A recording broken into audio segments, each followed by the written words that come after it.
Hello, everyone. Thank you for joining us for this virtual panel, as we call it. My name is Jean-Yves Vuillard. I'm the CEO of Social Workplaces. We organize the Coworking Europe conference, and along with Liz from the CEO of GCUC, we thought it was interesting and important to get in touch with you guys in Asia to figure out how you handle the crisis in Asia from the co-working space perspective. We are now in the middle, so I'm based in Belgium. We are currently the epicenter of the crisis, and the US seems to be following us, unfortunately. But it seems that there is light at the end of the tunnel, as you are starting, it seems, to experience. So I will introduce our guests for this panel. So Bob Zhang from People Squared, you are based in Shanghai. Yeah. So China was, of course, the first place where this crisis popped up and broke out. You will tell us about how you handle this and what is the next step for you. Hello, Jonathan, you work for Colliers. You're based in Hong Kong, same story, I will say, but you have this overview of a broader, the old market in Asia and how things are moving on, we hope, hopefully, for the moment, for the flexible workplace industry. And hello, Ali, you are in Seoul. And thank you guys for being so late. And sorry for that. No worries. It's due to physics. It's due to physics. And you work for the executive center in Seoul. And so Seoul and Korea, where the crisis was handled pretty sharply and with impressive results. So we are really keen to understand how you went through all that, and most importantly, what are the hopes we can have from our side as well once this crisis will be over. So maybe first we can start with Bob. How were the last 3 months, and how did your co-working space go through all the turmoil? So I think most people know about the situation happening in China, but I'm glad to say that the crisis here is almost over. So people are going back to normal, and starting in March this month, most of people are coming back to work. So it's unfortunate for us. We had to experience what happened in Wuhan and across the country. But what basically happened was, starting from the Chinese New Year, which normally people will go back home to their home city and have their break, and then ever since that, there's about 45 days we have to shut down our space totally before anyone can enter the workspace. So that's where I gain a lot of weight from staying at home. But we don't see it. Well, thanks for saying that. But I think the most important part is don't panic. I think we feel what a lot of people are feeling.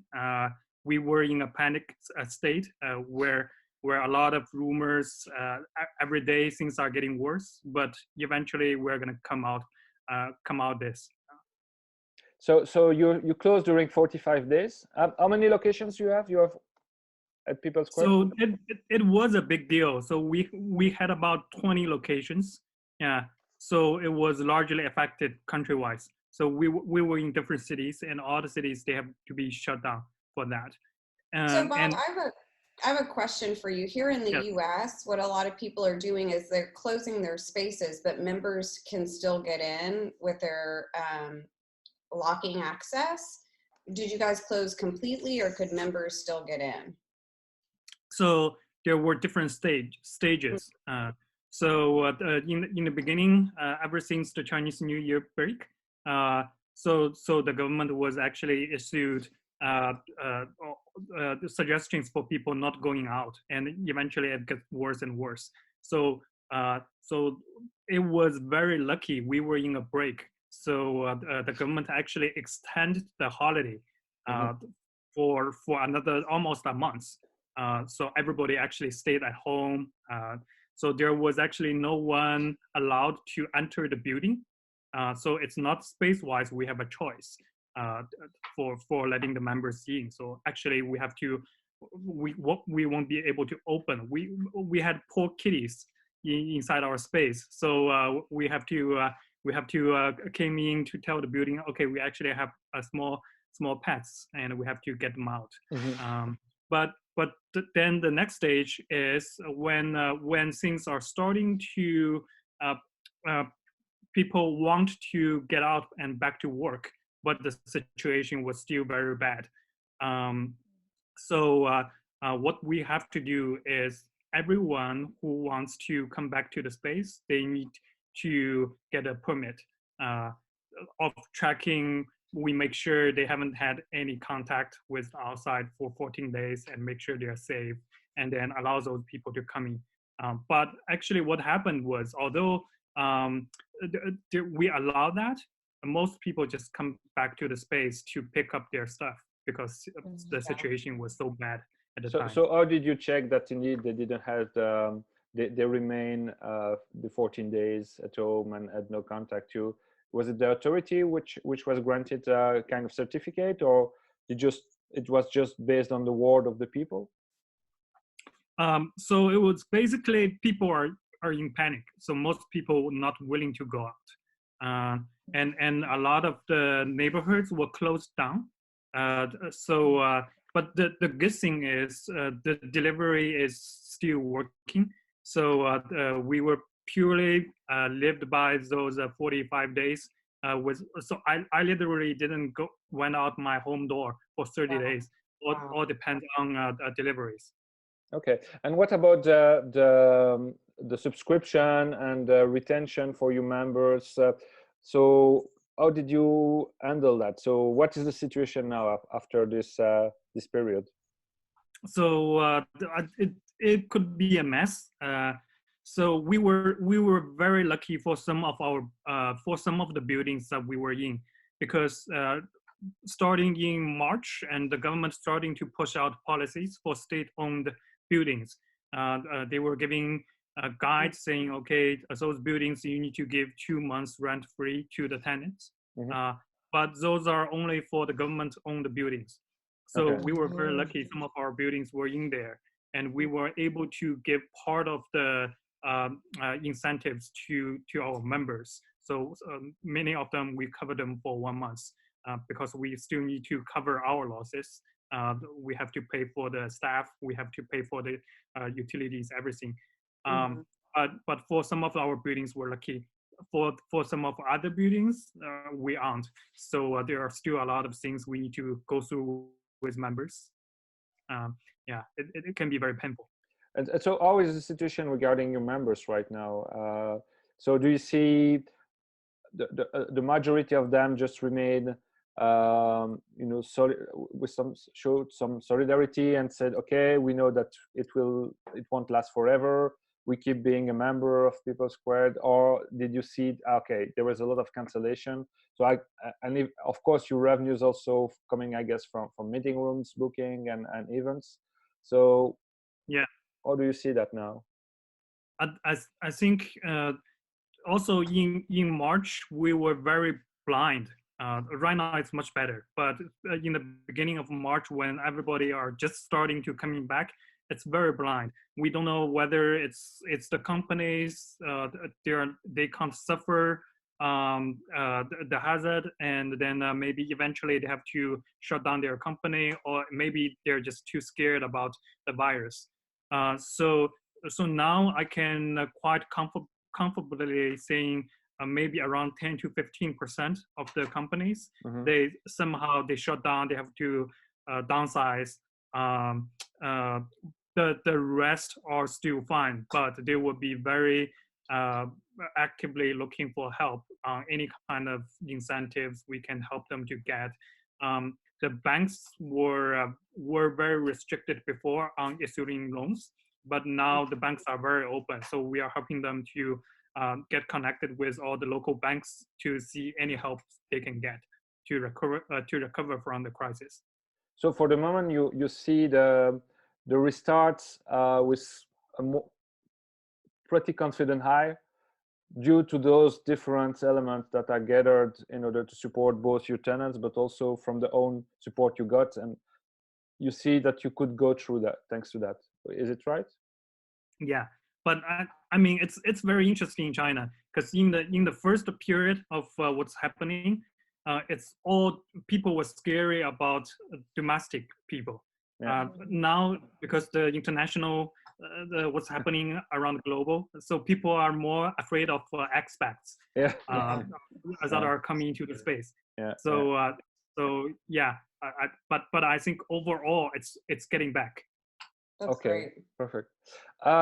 Thanks a lot for this first insight and sharing those things. Maybe on the other side of the operators, Ellie, can you tell us a little bit about how you went through with the executive center? You went through this crisis. Korea, the outbreak was handled with in a different way, it seems, than in China, because you managed to keep the economy operating. So can you tell us a little bit how this was the situation, how you handled it, and how is the situation now? Yeah. Well, in Korea, we never experienced this kind of crisis. Unlikely China or Hong Kong, they faced the SARS and other crisis. However, it was our first time. So again, like Shanghai, people panic because it's the first experience, but not by the government or any other factors. No company or no offices were like completely closed down in Korea, but it was more like people not coming to work in the office, but more working from home base. Because the Korean government also recommended that we have to have the social distance kept, and that's why people rather come to an office, but they are staying at home and working from home. That's a very general practice that it's taken place in Korea. Okay, so did you have to change the way you operated your space and your services? Of course, there is the tenants and the offices, but also the regular other services for meeting room bookings and everything we know. Sure. How did you address that? Well, because of this, social distance, the importance of the social distance, a lot of our clients, I would say about 80% of our clients also not coming to our office. They are working from home, and because of that kind of working environment changes, what we had to do was to minimize our clients' inconvenience or discomfort from not coming to the office. We sort of not changing, but we emphasize what we could do for our clients. So what we have done for our client, that we immediately sent out the memo and to our members about hygiene practice, the building and the executive center have done. And well, that will be such as a hand sanitizer placement or wearing mask all the time inside, and especially a common area of the offices, and sanitizing spray. And we also check the temperature every day. And also we sent another very official memo from our CEO to let our clients know that the executive center acknowledged the situation and taking this crisis very seriously for our clients, the health and safety. And also what we have done, not only from the building management, but we also did have the disinfection service done by us, so that our clients and our members, they are all safe even if they're coming to the office. Yeah, go ahead. Yeah, because still 20-30% of our clients are coming in here. At the current time, do the people wear a mask within the building and all on the desk? time, all the time? Because this is in Europe or in the US, that's something which is very we are very unfamiliar with. Of course, when we go to Asia, we see people, you know, in the street with masks. This outside crisis time, of course, but and it seems it's better accepted in Asia than it is in Europe. But was it something that played out in your case, or no? It's everybody knows that today, and it could last longer, that people will work with mask and protection items. I know the wearing mask is still controversial argument between, well, yes, it's helpful, well, it's not helpful. But I think it's a more culture things. And we believe that, I think the China too, we believe that wearing mask can help people getting infected or make other people infected. So wearing mask is Did you see a decrease in membership or people canceling offices? It seems like you guys were able to stay relatively open. Like, do you know what percentage suspended or canceled? Well, fortunately, the retention ratio wise, our occupancy is not as affected as I expected, luckily. That's great. However, it seems that there aren't many new business coming in. All the decision and the process were delayed. Maybe it's because a lot of majority of our clients are multinational companies, and their decision could be made by headquarters located in Europe or located in North America, United States. And we all understand that this virus infection is also the number of the infection increase in Europe and North America these days. So I think that also causes a lot of decision-making process delayed. It's like a delayed impact that you are experiencing right now, is it? Correct. Okay. Okay, Jonathan, you have more the broader vision, likely from Colliers. What maybe you can tell us a little bit about your own experience in Hong Kong, and then maybe tell us more about how you assess the impact right now. Sure. Well, look, first of all, thanks for inviting me on. Great to see Liz again, and good to meet some of the people that I haven't already met on this call, which is great. And I think, you know, one of the things that we're trying to encourage Colliers at the moment is that, you know, we're not trying to sit here and say to our clients that we have all the answers, because we really don't. We released a sort of one-pager that actually turned into about a 3-pager with all the content we managed to pull together. But, you know, one of the things that we really pulled, the emphasis was on that was, you know, we went out and spoke to operators, occupiers, asset owners. We went and spoke to industry colleagues at other service providers such as CBRE and JLL. And we really, at this time, felt that our role should be, you know, there aren't an awful lot of deals happening at the moment anyway. So we really felt that our role here should be just to try and help and be a connector and try to pull people together. And, you know, so it's great to be on this call doing this. We're actually running a roundtable next week, which we'll send invites to as well, where we're trying to pull people together. And the paper that we did was really a result of going out and speaking to various people. You know, we spoke to sort of various people at different operators, like Paul, the CEO of TEC.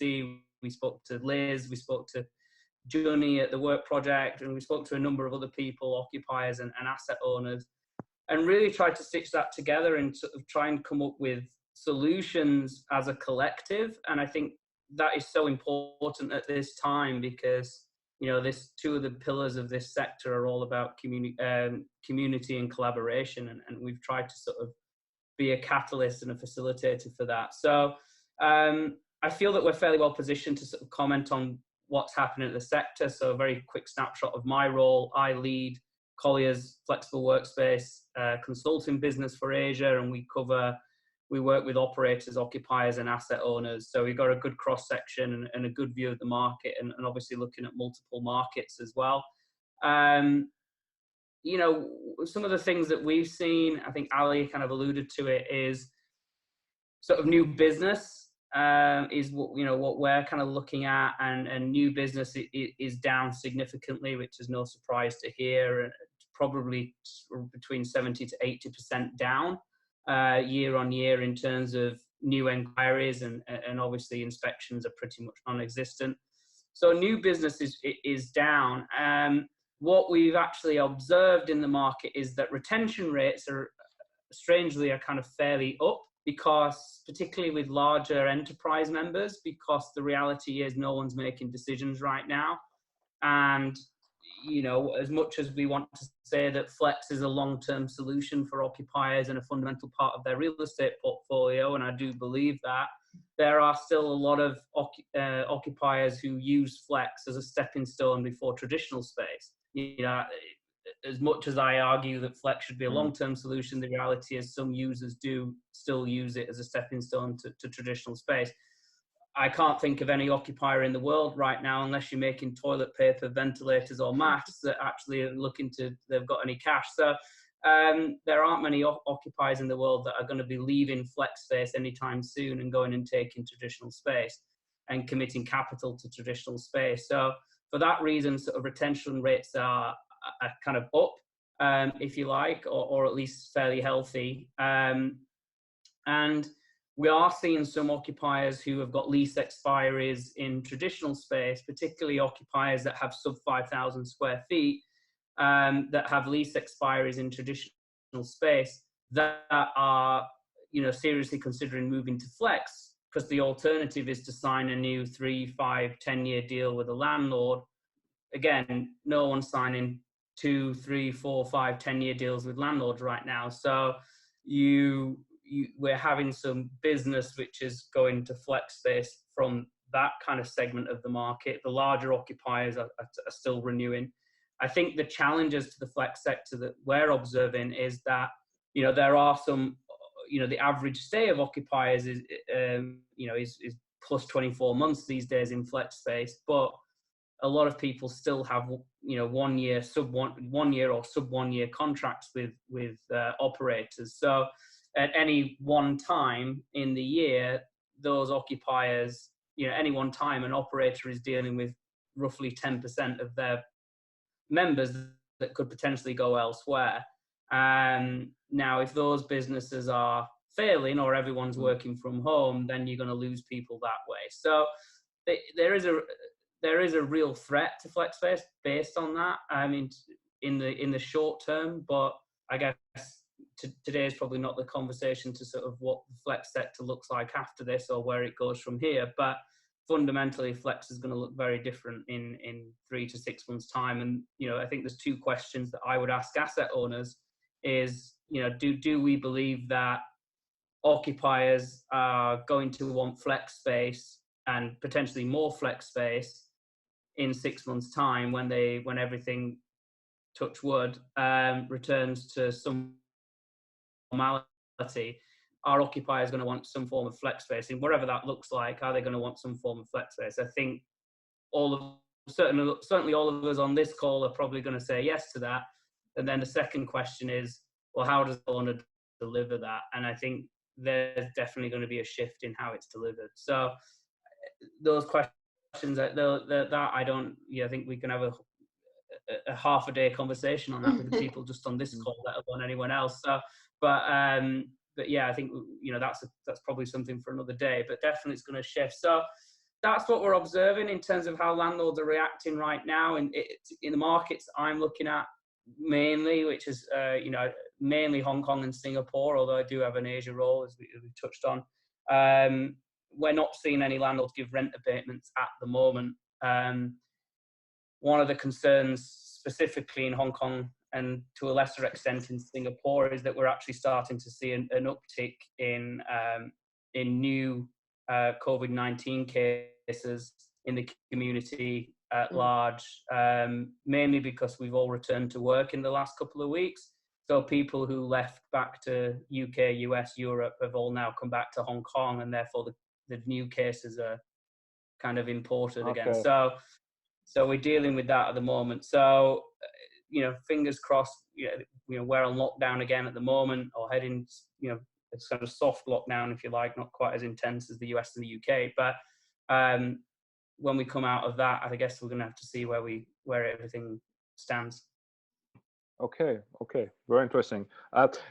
If I follow you right, would it mean, because we start to read that also, that some landlords start to consider that the flex model becomes something more resilient than the traditional lease contract model that they used to use, and that more and more they start to balance a little bit their capacities in order to allocate one to traditional office and more to flex office, either by partnering up with an operator or doing it by themselves. That's something we have noticed the last 12 months in Europe especially. And you see that coming, that more and more landlords start to become themselves operators, or that's something which is totally out of sight for the moment?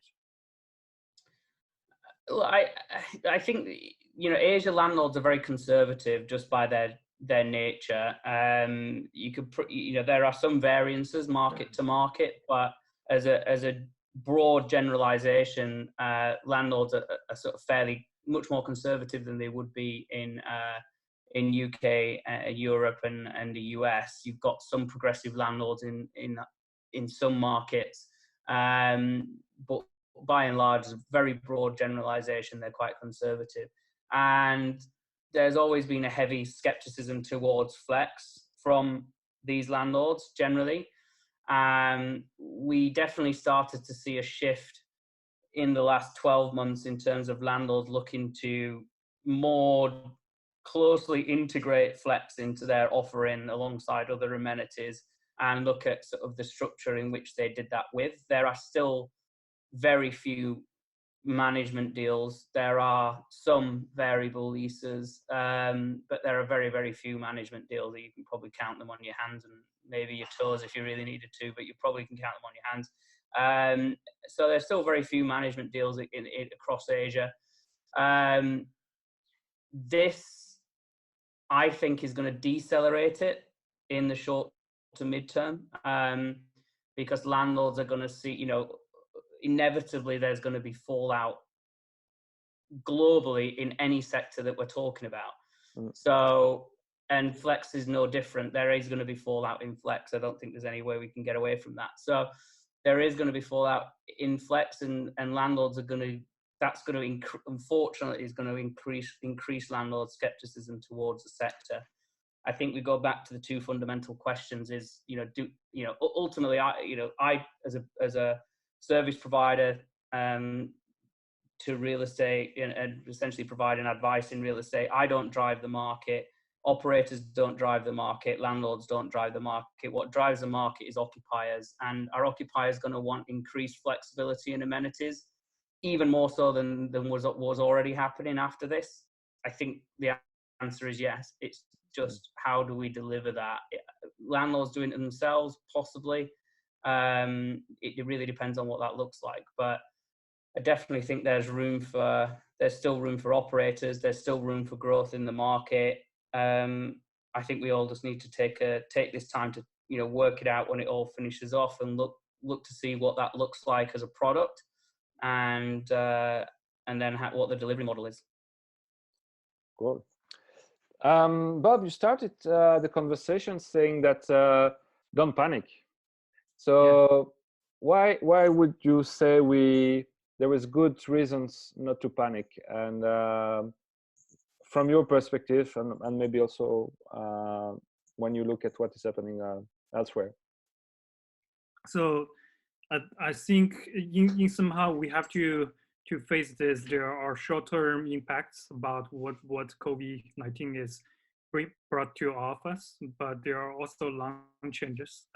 We have seen a specific industry gets hurt really badly, but from what we see is eventually because the absence of the service has been taken out for so long.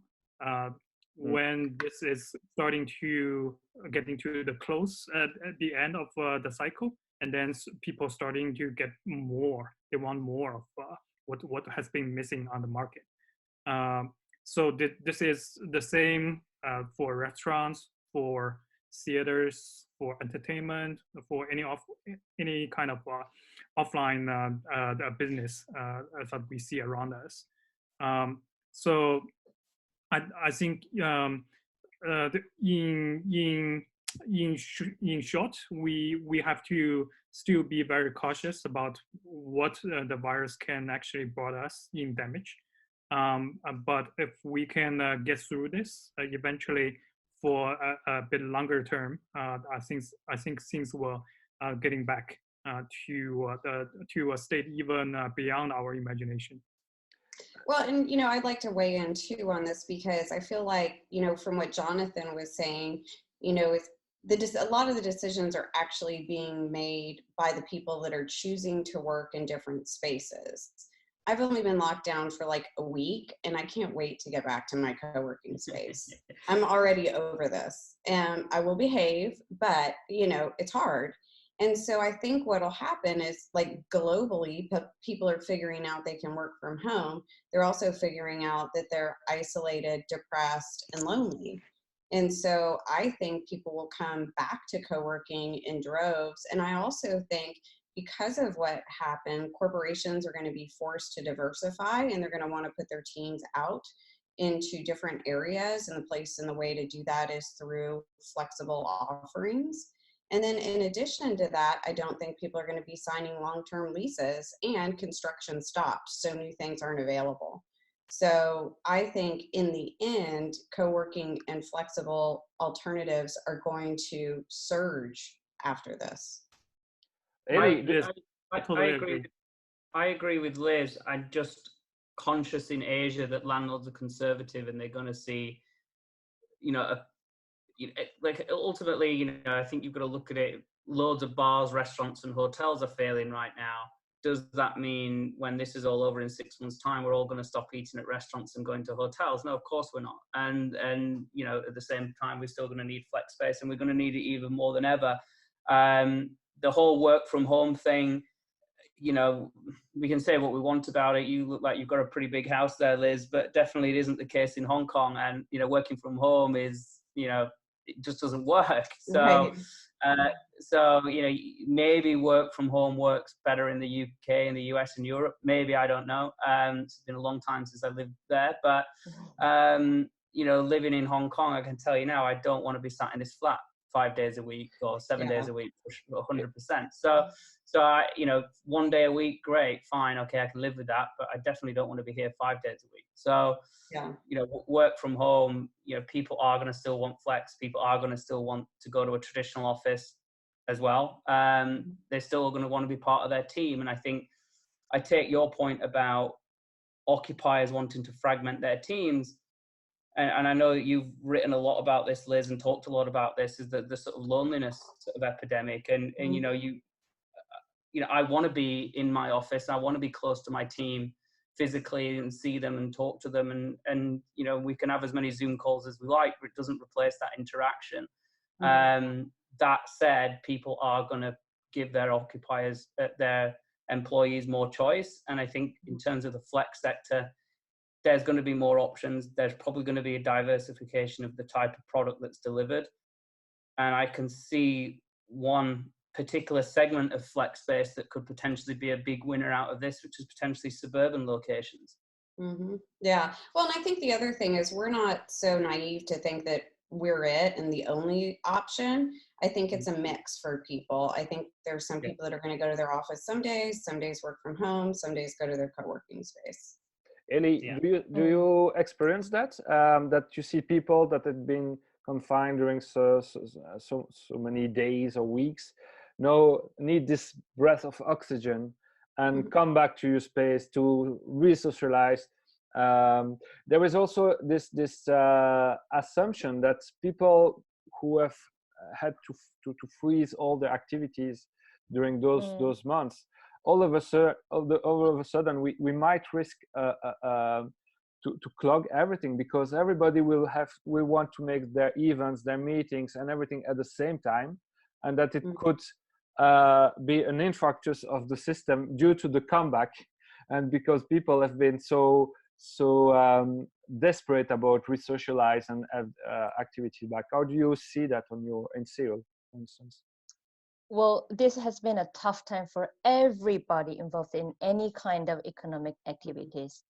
But I think it also, this kind of crisis gave us a great amount of time to think about working environment and working style, working spaces. And well, not only TC clients, but also majority of the companies, as I mentioned, practicing working from home, which is, as everybody mentioned, not as the same as it used to be working in the office. So I think this makes people to think, is it really needed to have a large and costly spaces with 5 or 10 years lease stopped?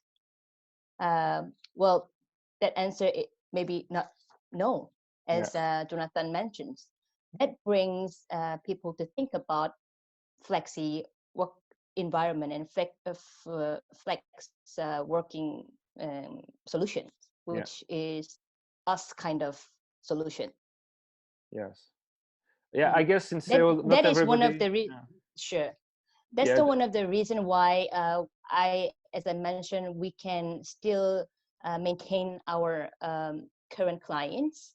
But because of this crisis ongoing, we're not getting as many new businesses as before. But I think the number of the new business will also increase as this crisis goes away. How full is your space for the moment? Now that you are recovering, are we close to 50% back, or is still too early? Or what's the current situation for you now? Are you talking about working occupancy? Yes. Occupancy. I mean, what's the proportion of your tenants who are now well, our building? Occupancy is 85 to 90.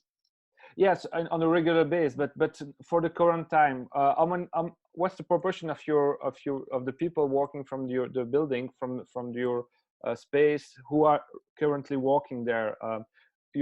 Are you back to normal, or is it still just a fraction of it just coming and work? Okay, understand. Well, our business-wise, our occupancy is about 85 to 90%. However, as I mentioned, about 80% of our clients, they're working from home. So only 20 to 30 even people now coming to, even now. Despite the fact even that now. We read that Korea now ran through it and it's over for you and you handle it. So you are like the poster child of every government in the world.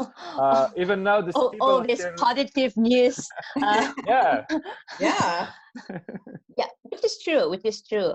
However, still the school starts delayed until the beginning of April, and we are uncertain whether the school will start as we scheduled or it will be postponed. Okay. So, and also government still recommend to have a social distance, another 2 weeks. Are you guys limited on the amount of people that can gather? There is no exact number of the people. However, yes, gathering, meetings, group activities, all are kind of restricted. Bob, in your space currently, what's the situation? Are you still with very low attendance of the building, or is it catching back right now? Maybe not full steam now with everybody back, but what is the situation currently? Yeah, so even though, as I mentioned, the situation in China is getting much better, I think in general, people will tell you they feel very comfortable and very safe for going out. Sometimes you're starting to see people starting to getting off their masks to breathe the air. But we are still only at 60 to 70% for the people to coming back. I think partially it's related to what Ivy was saying, because of the school, some of the parents, they have to we stay at home and working from home to take care of the children. But the other part, I think it's somehow there might be impacts for people, for teams who are suffering from the damage and financial causes. So they decided, okay, we need to downsize the space, downsize the team, or maybe eventually to working from home for a couple of months to lower the cost and to see what can eventually happen in the next a few months. So I think in the overall it takes time, but I think also what's really important is that there needs to be demonstration to build up confidences. So in the beginning, in the beginning of March, we only had about 10%. So this is like 1 month. We have to do a lot to build people's confidence, to tell them, okay, now it's safer to come back to the space. We send them so videos. Bob, how did you build their confidence? Yeah, so we send out them videos that we're actually spreading the space, making everything clean. We have to put like notes on in the space saying, okay, this is the space is socialized in certain hours, so people know actually as a space owner we are actually doing something. Yeah. And also I think in many of the places it's all the same. People are lacking of masks. So we take a step out and actually go to the government saying, okay, actually the government want people to come back, because otherwise the economy is never going to come back. Right. So we have to come to the government and saying, okay, hey, we also want our members back, but we don't have enough masks, and we don't have enough supplies to make things happen. So actually they send us as suppliers, and then we can actually talk to them and buy things from that. So providing with masks is now part of your service to some extent. Yes. Yeah. Okay. So actually people are using masks instead of money to exchange for stuff. Oh wow, new currency. Yes. Yeah, we used to say that it was the toilet paper was the new currency, but now it's okay. Speaking as a sort of expat in Hong Kong, which is obviously a very international city. It's definitely a cultural thing with the masks. So like you'll often see, obviously Hong Kong's a very cosmopolitan place. You'll see probably 90% of locals, 95% of locals will be wearing masks, and maybe 30 to 40% of guailos, white guys, will be wearing masks. So like it's definitely a cultural thing. Yeah. Question to you both, Sally and Bob. How are your meeting room business going? Is it taking over? Is it still very flat? Because it can be an indicator. So I think our meeting rooms are still just used by the internal teams for meetings, and when they're taking meeting, people are actually sitting very far away to each other. But also Zoom is very popular, and the number was really increased in China for the number of users during this time. So I think it's actually people are getting used to not just for meetings, they can actually do it in many places. And also for some of our we normally have panels, and then people are getting more used to host those panels online through live streaming, through other kind of tools, or through Zoom, and then there were a lot of classes online to tell people, okay, what are the prediction of what kind of what will be the opportunities after the crisis? What are the industries will be suffered, and what are the things you need to learn? And so we see a lot of those kind of things happening. Okay, so it's not that much of a good news that meeting rooms, the business remains flat from that perspective. Is it? No, I think it will still take some time for the meeting rooms to back to its normal speed. Bob, are people asking you for more video conferencing capabilities? So for us, because a lot of people can download Zoom for free, so they actually just install the softwares on their laptops and do it by themselves.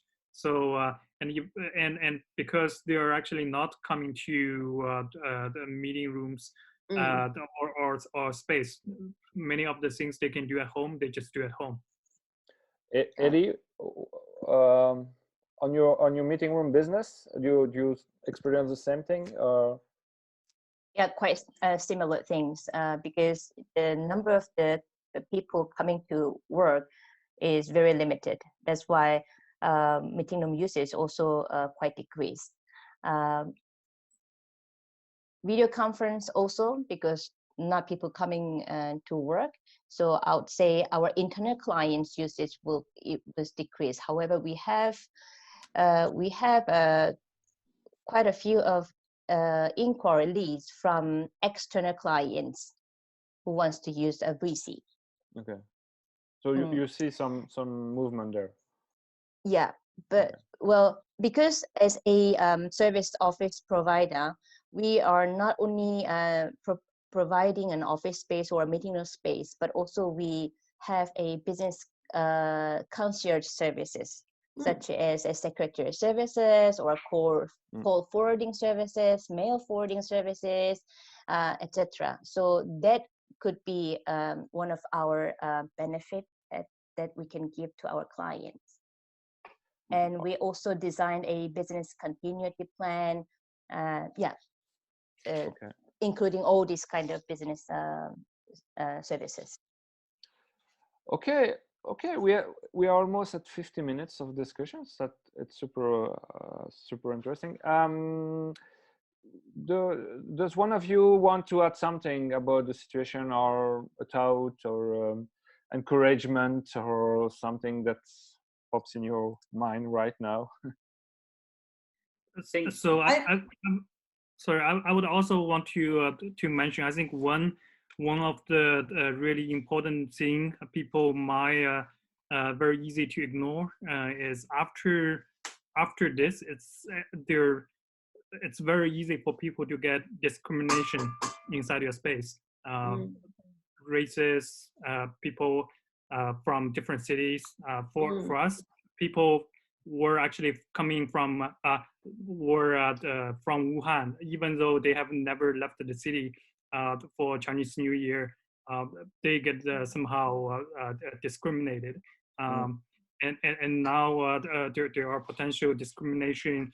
I just received a complaint from one of our members saying, okay, the building is actually discriminating expats just because people think they are more high risks to get the virus. Yeah.